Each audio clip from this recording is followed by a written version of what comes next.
Battle Through the Heavens Prequel, The Legend of YOLO. Chapter 33, Doudi Realm, Ranah Dunia Doudi, Skystar Mountain Range. Di dalam lautan pepohonan ada ruang khusus yang tersembunyi dalam-dalam. Ini adalah formasi besar alami yang terbentuk dari kekuatan bintang meteorit yang memiliki interaksi yang rumit dan kusut dengan medan magnet Skystar Mountain Range. Interaksi ini memutar ruang kosong yang sangat besar. Ruang itu benar-benar stabil dan tampak mirip dengan tinggal di daratan. Selain itu, ia telah menyatukan energi spiritual Skystar Mountain Range, sehingga bahkan dapat dianggap sebagai tanah suci untuk pelatihan. Karena betapa alami formasi itu, bahkan ahli Douzun terbang tidak akan dapat mendeteksi dunia tersembunyi di dalamnya. Ini menjadikannya tempat yang sempurna untuk perlindungan. Bahkan jika seorang ahli yang kuat menyadarinya, dengan perlindungan formasi alam, tidak ada orang tanpa kekuatan Douz yang akan bisa memasuki ruang itu dengan paksa. Yao Chen sudah mencapai puncak kelas Douzong setelah 10 tahun terakhir. Tetapi dengan teknik dan sumber dayanya, dia mungkin bisa bertarung setara dengan bintang 5 atau 6 Douzun. Sekarang setelah dia menemukan formasi alami ini dan mengatur beberapa pengaturan lainnya, dia memanggil kembali semua saudara Falling Star Pavilion yang telah mengalami banyak cobaan sependeritaan selama 10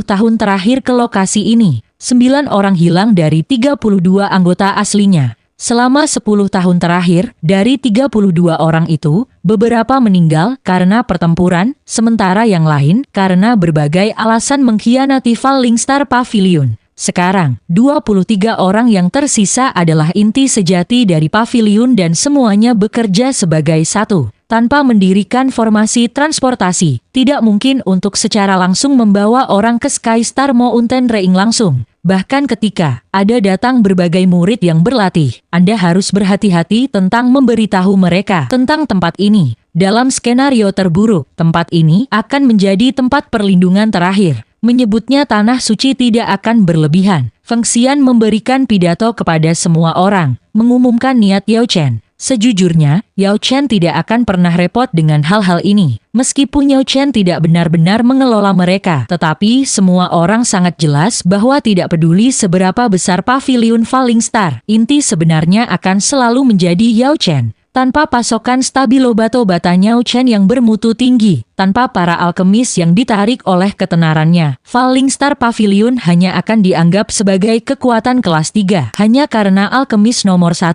di daratan itu yang juga memiliki boncil Lingflem, Yao Chen. Pavilion Falling Star dapat terus tumbuh lebih kuat tanpa terhentikan selama 10 tahun terakhir. Setelah membuat beberapa pengaturan kecil, meskipun ruang itu masih kosong, banyak saudara itu segera mulai merasa seperti di rumah. Setelah 10 tahun pertempuran, mereka akhirnya memiliki tempat untuk mengistirahatkan kaki mereka. Setelah 1 tahun lagi, Falling Star Pavilion menjadi lebih energik di Central Plains. Pengaruh dan kekuatan mereka menyebar ke seluruh klan, keluarga, dan kekuatan yang melekat pada Falling Star Pavilion ini secara bertahap menjadi penguasa kota masing-masing dan keberadaan yang kuat. Hampir ada perasaan ajaib untuk itu. Meskipun kekuatan mereka belum tentu meningkat, tetapi sekarang mereka memiliki tempat untuk berlindung. Jumlah kekuatan yang dapat ditampilkan oleh para anggota jelas telah meningkat. Pavilion Thunderstorm Badai Petir, Pavilion 10,000 Swords, 10.000 pedang, Pavilionnya Low Spring, musim semi, dan berbagai kekuatan kuno lainnya yang warisannya merentang ratusan tahun yang lalu, semuanya berangsur-angsur merasakan tekanan besar dari pertumbuhan Pavilion Falling Star. Secara khusus, pengaruh Pavilion Thunderstorm saling bersaing dengan Fallen Star Pavilion dalam berbagai cara dan area yang rumit.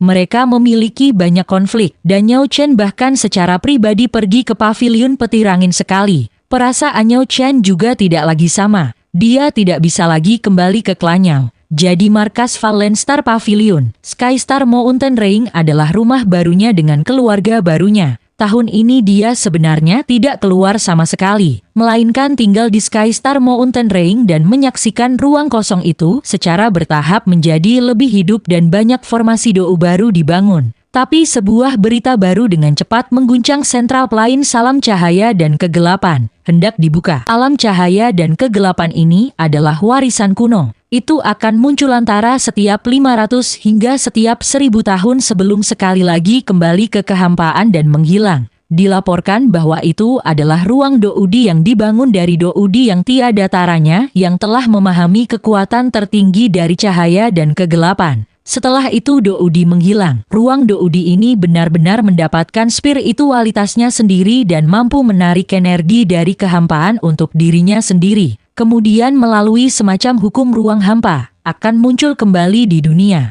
Setiap kali alam cahaya dan kegelapan dibuka akan ada banyak ahli yang ditarik ke arahnya. Sisa-sisa Doudi tidak ada habisnya. Hanya dengan mendapatkan satu item saja itu akan membawa manfaat tanpa akhir. Anda mungkin tidak bisa menjadi yang tak tertandingi di dunia ini, tetapi menjadi ahli yang kuat yang mendapatkan gelar raja atau penguasa tidak akan sulit. Kakak Chen, kita tidak bisa melepaskan kesempatan ini. Feng Xian telah menarik Yao Chen keluar dari semi pengasingannya dan menceritakan tentang masa lalu alam cahaya dan kegelapan. Terakhir kali alam cahaya dan kegelapan muncul adalah 810 tahun yang lalu. Beberapa orang melihat dua kuali surgawi, satu gelap pekat dan satu cahaya memancar. Mereka adalah energi akar dari alam cahaya dan kegelapan. Kali ini akan ada banyak alkemis masuk dan mencari peluang mereka. Bagi seorang alkemis, memiliki api surgawi adalah sejenis mimpi pamungkas. Sementara memiliki kuali obat surgawi adalah sesuatu yang akan mereka hargai lebih dari apapun. Kuali surgawi tidak membutuhkan api surgawi untuk digunakan. Yao Chen tidak terkecuali dengan aturan ini, meskipun tingkat keberhasilan penyulingannya sudah sangat tinggi. Jika dia memiliki kuali surgawi sejati, tingkat keberhasilannya mungkin mencapai titik bahwa itu akan menjadi sangat super sempurna. Terutama kuali hitam itu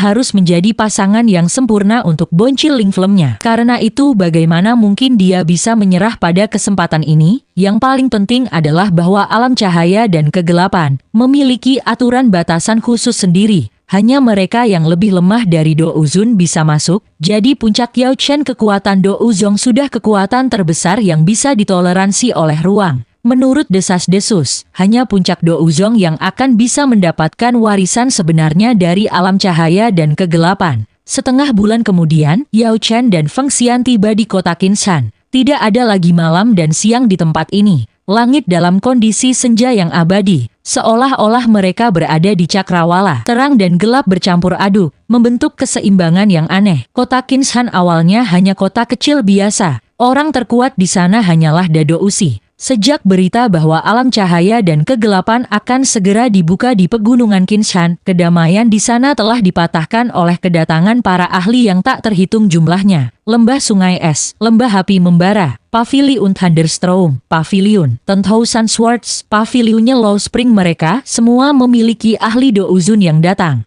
Ketika Yao Chen dan Feng Xian tiba, sudah ada orang di sana untuk menerimanya. Mereka bertiga adalah seorang lelaki tua, seorang lelaki paruh baya, dan seorang lelaki muda. Semuanya yang mirip dan tampaknya memiliki hubungan langsung. Saudara Chen, ini adalah Qin He, penguasa Qinshan. Dia juga anggota luar dari Falling Star Pavilion kita. Kepala pavilion bawahan ini menyambut Qin. Dia segera berlutut dan bersujud di hadapan mereka berdua. Berdirilah saat kamu berbicara. Yao Chen mengangguk. Untuk menemukan Han Sansan, Falling Star Pavilion telah berkembang menyebar kekuatan ke wilayah luar. Mereka bahkan tidak mengabaikan desa kecil dan terpencil seperti kota Qinshan. Juga tidak akan ada kekuatan kuat lain yang akan bertarung dengan Falling Star Pavilion atas tempat-tempat kecil seperti itu. Bawahan ini tidak berani. Di mata Qin He, Falling Star Pavilion berada pada tingkat seperti dewa. Adapun kepala pavilion Yao Chen, dia seperti dewa. Saat ini semua kota Qinshan benar-benar kacau karena semua jenis kekuatan bertarung. Satu-satunya cara baginya untuk menjaga dirinya aman dalam kekacauan ini adalah dengan tetap berpegang teguh pada kaki Falling Star Pavilion. Dia bilang bangun, jadi bangunlah. Feng Xian melambaikan lengan bajunya dan mengangkat Qin He. Apakah tempat tinggal sudah disiapkan? Aduh.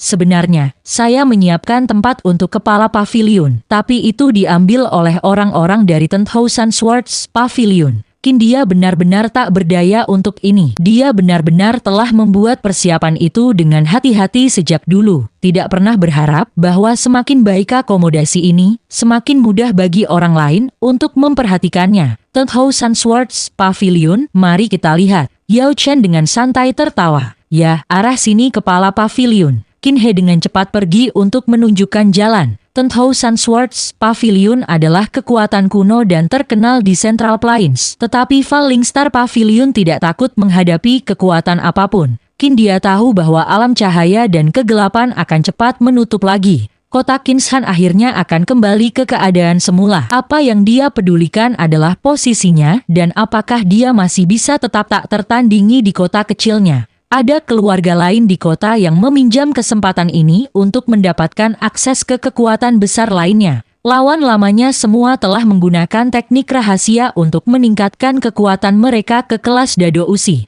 Saat ini dia hanya bisa mengandalkan kekuatan Falling Star Pavilion untuk mencegah lawan lama itu. Mereka bertemu banyak ahli di sepanjang jalan mereka. Do Wang ada di mana-mana, sementara Do Ling adalah yang paling lemah. Ada juga beberapa ahli dengan gaya aneh yang jelas berasal dari kekuatan kuat di luar Central Plains. Tapi mereka tidak melihat ahli tingkat Do Uzun. Dilaporkan bahwa begitu alam cahaya dan kegelapan terbuka, tekanan spiritual akan dipancarkan dalam radius 100 mil. Orang-orang di bawah Do Uzun tidak akan terpengaruh, tetapi mereka yang tidak akan sepenuhnya ditekan olehnya, seolah-olah gunung besar sedang menghancurkan mereka. Mereka bertiga tiba di sebuah rumah. Semua jenis ukiran binatang yang kuat ada di sepanjang dinding halaman. Pohon willow yang elegan telah ditanam di sepanjang dinding. Pemandangan yang indah dan terpencil yang membuat pikiran seseorang rileks. Itu di sini. Qin dia menunjuk ke gerbang. Di luar gerbang ada 4 pria berjubah hitam dengan pedang panjang di punggung mereka. Di pakaian mereka ada tanda 10,000 Sword Pavilion. Kamu kembali lagi, kami sudah mengatakan bahwa setelah selesai, kami akan mengembalikannya dan Anda akan dikompensasi dengan benar. Salah satu dari murid 10,000 Sword Pavilion, melihat Qin He dan tidak bisa menahan diri dari berteriak dengan dingin padanya. Dia kemudian berbalik ke Yao Chen dan Feng Xian, 2 master 10,000 Sword Pavilion, sedang beristirahat di sini dan tidak menerima tamu saat ini. Yao Chen dengan cuek tersenyum. Aku juga tidak akan menerima tamu. Jadi jika kamu tamu, bisakah pergi? Duar. Feng Xian bahkan tidak mengatakan apa-apa sebelum mengirim telapak tangan. Doukinya membentuk badai yang meniup ke 4 punggungnya, membanting mereka ke gerbang. Apakah ada? Putra 10,000 Sword Pavilion, dia dan Feng Xian, langsung berjalan ke halaman. Mereka melihat pemandangan yang menyedihkan. Selusin murid 10,000 Sword Pavilion berada di halaman, kebanyakan dari mereka dengan anggota tubuh yang hilang. Mereka merapikan tumpukan mayat dengan ekspresi sedih. Ketika mereka melihat Yao Chen dan Feng Xian masuk, murid-murid itu semua bertindak seolah-olah mereka menghadapi musuh yang kuat, tetapi mereka tidak dapat membuat suara. Jelas mereka baru saja menghadapi bencana yang telah melukai mereka. Angin sepoi-sepoi datang dari dalam dan seorang ahli berusia 30-an dengan pedang panjang di punggungnya keluar. Feng Xian, kamu berani mengganggu di wilayah 10,000 Sword Pavilion. Anak pedang, aku khawatir kaulah yang telah mengambil wilayah Falling Star Pavilion kami, kata Feng Xian tanpa takut. Kamu, jika Anda ingin bertarung maka datang saja pada kami, Anda tidak perlu berbohong. Yao Chen mengerutkan kening dan tiba-tiba berkata, tunggu, Anda semua sudah terinfeksi oleh telur beracun 9 racun. Jika Anda sekali lagi menggunakan douki Anda, hasilnya akan benar-benar mengerikan. Kamu tahu tentang serangga yin 9 racun. Ekspresi para murid itu semua berubah. Mereka sebenarnya baru saja bertarung dengan serangga yin 9 racun dan itulah sebabnya mereka berada dalam kondisi yang menyedihkan. Namun mereka juga mendapat untung besar dari itu. Tapi sebutir telur racun. Semua orang tahu bahwa larva serangga yin 9 racun itu tidak berbentuk. Mereka biasanya menempel pada tubuh para ahli dan setelah dewasa mereka akan melahap otak inang mereka. Bagian yang paling berbahaya dari itu adalah bahwa setelah itu, mereka tidak akan segera memakan sisanya tetapi menggunakan tubuh untuk melakukan tindakan mengerikan yang tak terhitung jumlahnya. Membunuh ayah mereka, membunuh saudara-saudara mereka, mengambil keuntungan dari tuan mereka, membasmi leluhur untuk sekte atau klan. Itu menimbulkan masalah yang tak terhitung jumlahnya, bahkan menimbulkan kemungkinan kepunahan total. Itu tidak mungkin. Kita semua menerapkan garam roh naga pada tubuh kita. Jadi bagaimana larva dapat menginfeksi kita? Yao Chen hanya tersenyum dan dengan cuek menjelaskan, jika itu adalah tingkat serangga 9 racun Douzun dan hanya memiliki jejak Dragonizing Ki, garam roh naga sama sekali tidak berguna melawannya. Saya tidak peduli apakah Anda percaya atau tidak. Feng Xian berkata, anak pedang, ini adalah kepala pavilion Falling Star kami, Grandmaster Yao Chen. Ekspresi putra pedang segera berubah. Alkemis nomor 1 Central Plains. Maafkan kami tidak sopan. Aku ingin tahu apakah Grandmaster Yao Chen memiliki cara untuk menyelesaikan telur beracun. Pilobat tidak berguna melawan telur beracun dengan Ki Dragonizing. Namun jika Anda ingin mengatasinya, Anda bisa pergi ke lembah kolam dingin dan berendam dalam-dalam. Jika Anda meminum pil obat ini terlebih dahulu, pil itu akan menyembuhkan sendiri dalam 3 hari. Yao Chen melemparkan sebotol pil obat. Si anak pedang memikirkan ini. Jelas baginya bahwa Yao Chen kemungkinan besar memiliki metode lain untuk mengeluarkan telur beracun. Satu-satunya lembah dengan kolam sedingin itu adalah lebih dari 10.000 mil. Ini jelas cara Yao Chen memaksa mereka meninggalkan kota Qinshan. Namun dia juga bersuka cita karena jika Yao Chen tidak memperhatikan ini, konsekuensinya akan terlalu mengerikan untuk dibayangkan. Kamu cukup kejam. Kami akan segera pergi. Pada akhirnya, si anak pedang meminum pil obat itu. Hanya dalam 1/4 jam mereka telah membersihkan mayat-mayat itu dan semua orang Ten Thousand Swords pergi, tidak ingin membuang-buang waktu. Feng Xian berkedip padanya. Kakak Chen, bisakah itu benar-benar diselesaikan dengan lembah kolam dingin? Itu sedikit bohong. Pil obat itu sebenarnya cukup untuk mengeluarkan telur racun. Yao Chen tertawa. Haha, bagus juga ide itu. Anak pedang juga merupakan puncak Douzong dan akan menjadi lawan yang kuat. Yao Chen mengangguk. Murid-murid lain dari 10,000 Sword Pavilion mungkin tidak terlihat, tetapi anak pedang memiliki energi yang menakutkan di dalam dirinya. Bahkan tanpa pil pengusir racun itu, pada akhirnya dia masih bisa menggunakan kekuatannya sendiri untuk menyelesaikan telur racun itu. Jika mereka bisa menghilangkan lawan semacam ini, sehingga mereka tidak harus berhadapan langsung dengannya, maka itu hanya akan menjadi hal yang baik. Tentu saja, jika dia tidak pergi, Yao Chen pasti masih tidak takut padanya. Yao Chen memiliki keyakinan penuh dalam mengalahkan siapapun di bawah kelas Douzun. Hari berikutnya, Qin He membimbing mereka berdua ke pintu masuk alam cahaya dan kegelapan. Lebih dari 100 ahli telah berkumpul di sana. Tidak ada lagi pejuang tingkat Douling tunggal di sana.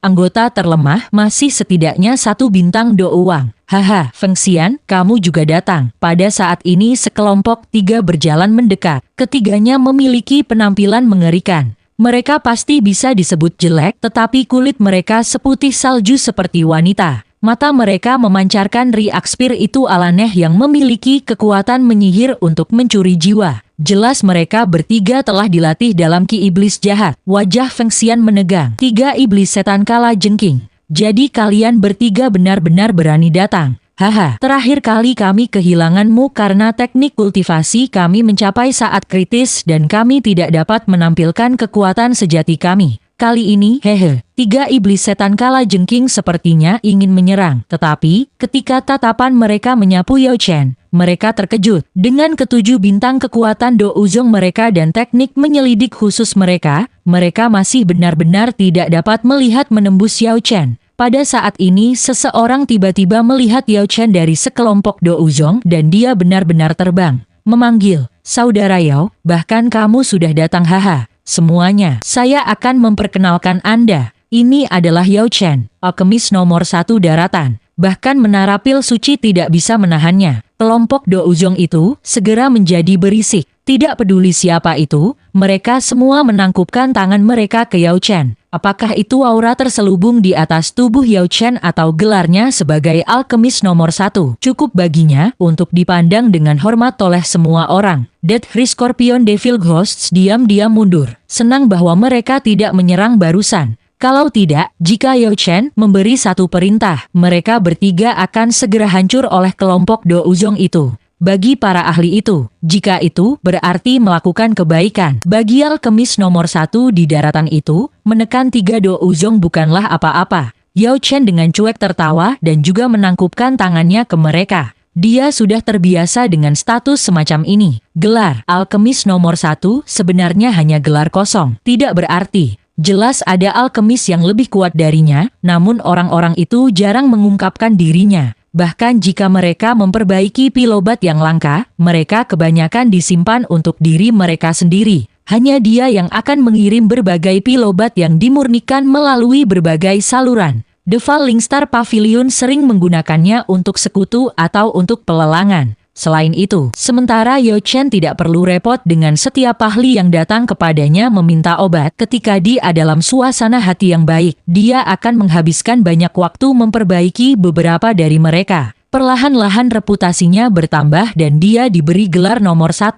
Kali ini aku ingin bertanya satu hal pada semua orang. Jika Anda menemukan sesuatu yang berhubungan dengan Master Alkemis, apakah itu teknik, kuali obat, atau formula obat, saya, Yao Chen, ingin menukarnya. Haha, bukan seperti kita alkemis. Jika kami menemukan hal-hal seperti itu, kami hanya dapat menukarnya. Baguslah, tetapi tidak semua orang menyatakan posisi mereka dengan sangat jelas. Mereka adalah orang-orang yang sudah berteman baik dengan alkemis lain, bahkan mungkin pengikut. Namun Yao Chen tidak memaksanya. Peluang harus diperebutkan oleh dirimu sendiri. Jika Anda mempercayakannya kepada orang lain, secara alami Anda akan jatuh ke posisi yang lebih lemah. Tiba-tiba tawa terkekeh terdengar. Yao Chen, saya tidak berpikir itu mungkin bagi Anda untuk juga menjadi douzong. Seperti yang diharapkan, memiliki api surgawi akan membawa banyak manfaat. Apakah Anda masih mencarinya, saudara perempuan Han? Ekspresi Yao Chen sedikit berubah. Tatapannya tajam saat dia menatap orang ini. Mugu, seorang pria paruh baya berjubah hitam dan jahat berjalan mendekat. Tatapan Feng Xian melintas. Seseorang yang menipu masternya.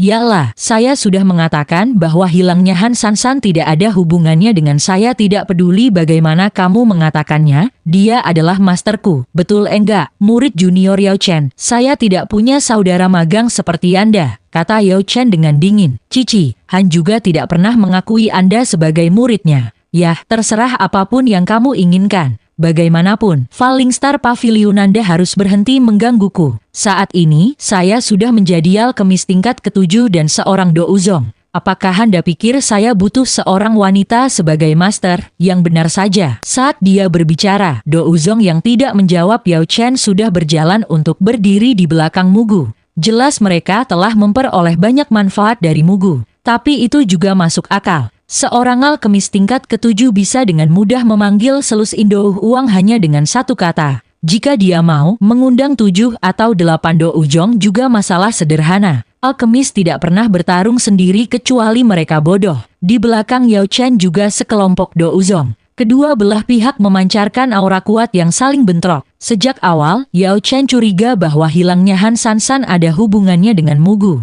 Sebelum Yao Chen tiba di kota pil suci, Mugu telah menjadi murid dengan bakat yang benar-benar mengejutkan. Dia telah memberikan penghormatan kepada Han Sansan sebagai master, tetapi sebelum beberapa perilakunya dan menggunakan mayat manusia untuk disempurnakan menjadi obat-obatan, dia telah menjengkelkan Han Sansan dan diusir dari Holy Pill City. Ini juga salah satu alasan Han Sansan bersumpah untuk tidak pernah mengambil murid dan juga memiliki sedikit efek pada masuknya Yao Chen ke menara pil untuk berkultivasi. Di dunia ini, orang yang paling membenci Han Sansan pasti adalah Mugu. Hanya berlatih sendiri, ia berhasil menjadi douzong dan alkemis tingkat ke-7. Jika dia tetap tinggal di kota pil suci dan berhasil berkultivasi di menara pil suci, level apa yang akan dia capai? Mungkin kebencian Mugu terhadap Han Sansan telah meresap jauh ke dalam tulangnya. Namun meskipun Falling Star Pavilion menyelidiki dia selama lebih dari 10 tahun, mereka telah menemukan bukti yang jelas bahwa Mugu tidak ada hubungannya dengan hilangnya Han Sansan. Pada saat-saat sebelum Han Sansan menghilang, Mugu telah menjadi tamu dari Dou Huang dan tidak meninggalkan kediaman itu selama 3 bulan.